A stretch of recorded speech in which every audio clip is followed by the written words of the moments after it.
On this day, we are gathered together at this place to commemorate the greatest event in the annals of New Zealand's history, the signing of the Treaty of Waitangi.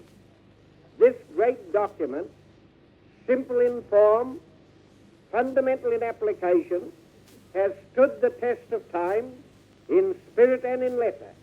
It has been the foundation and the bulwark of our nationhood. Her Majesty the Queen asks you to sign this treaty. I ask you for this publicly. I do not go from one chief to another. You yourselves have often asked the King of England to extend his protection unto you. Her Majesty now offers you that protection in this treaty. The Treaty of Waitangi, signed at Waitangi in the Bay of Islands on the 6th of February 1840, is considered New Zealand's founding document. At the time, there were about 100,000 Māori living in New Zealand and only 2,000 Europeans or Pākehā. The Europeans felt it was necessary to have a formal acceptance of their settlement.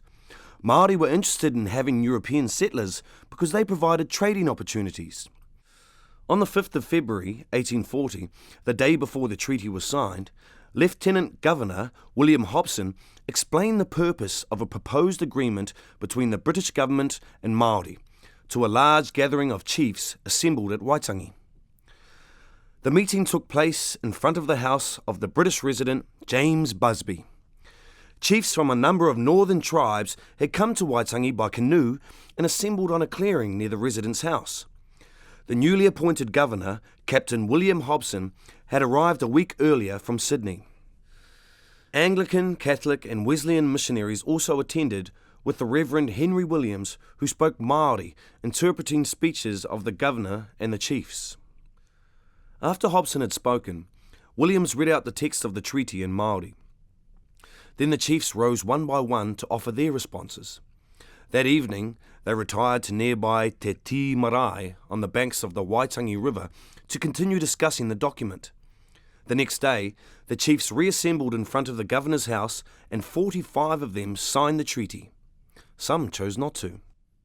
In essence, the treaty formally extended British rule over New Zealand and required Māori recognition of the governor's authority. In return, the British government guaranteed Māori their lands, forests and fisheries and gave them the legal rights of British subjects. It also stipulated that only the Crown could buy Māori land. However, within 5 years, Māori and the British government were at war in northern New Zealand over the ongoing loss of Māori land and resources. To some, the treaty seemed to be simply a device to help spread European settlement.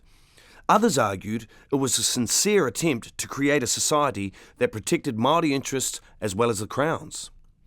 But by the end of the 19th century, Māori had been told by the Chief Justice that the treaty was a nullity with no standing in law.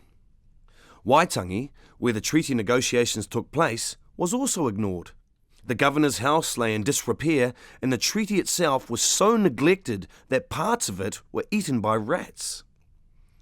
But in 1932, the Governor-General, Lord Bledisloe, bought the land at Waitangi and gifted it to the nation, as well as organising the restoration of the governor's house.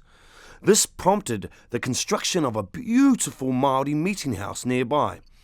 Its carvings represented many of the country's tribes and commemorated the treaty centenary in 1940. A large waka, or canoe, was also built. While the centenary was a great occasion, the treaty itself continued to be largely ignored. Not until 1975, when the Waitangi Tribunal was established to investigate grievances, did the treaty begin to be taken seriously.